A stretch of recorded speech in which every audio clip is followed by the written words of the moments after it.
Next point on the checklist is to stop early enough.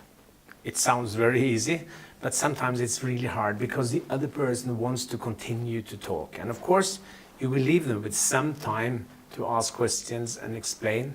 But when you understand that they are in the defensive area, in one of those 2-3 first steps in the feedback ladder, you know you have a difficult conversation and they need time to reflect. So you have to try to end it in a good way.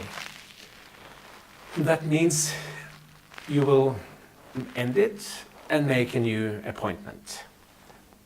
2-3 days ahead maybe. Not too long, not too short.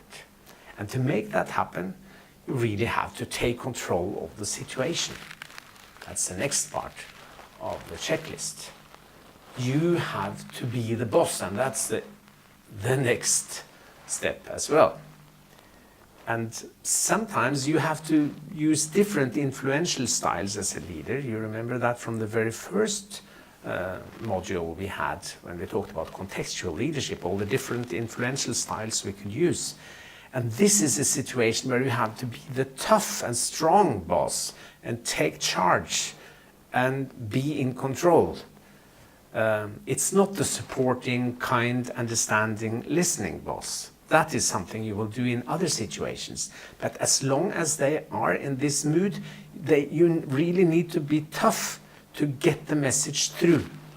So be the boss and stick to your message.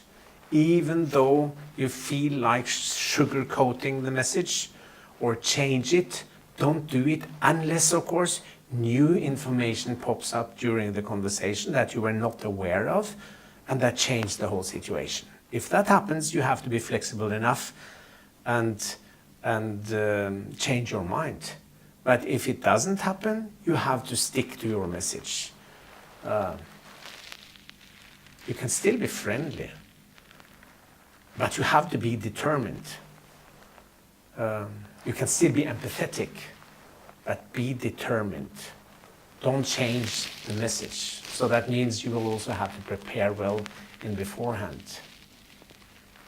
Now, the next point on the checklist says be aware of the monkey. What's the monkey? It's like if you told me something and I said, I don't understand what you mean, you are wrong.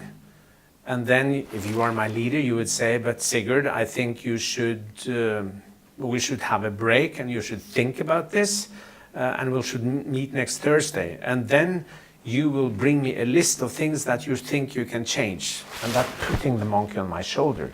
But then I say, I don't understand what I can change because I don't agree with you. So you will have to tell me what I should do. And then I throw the monkey on your shoulder. And you throw it back to me and say that, well, I think that when you have reflected a little bit, you will understand that I'm right. And I want you to come back with a list. So you see, the monkey represents the responsibility for change taking place. And of course, it has to be on my shoulder who is going to change, not on the leader's shoulder. And when you observe situations like this, you can practically see the monkey jumping from one shoulder to another. And very often leaders leave conversations like that loaded with monkeys like a zoo. And that's not right. The monkey is supposed to be on my shoulder, the responsibility for something being done till we meet again. Remember your body language.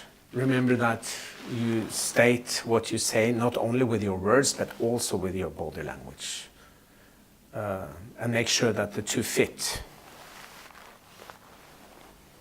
It's very tempting if this doesn't work. I promise you, very often it works.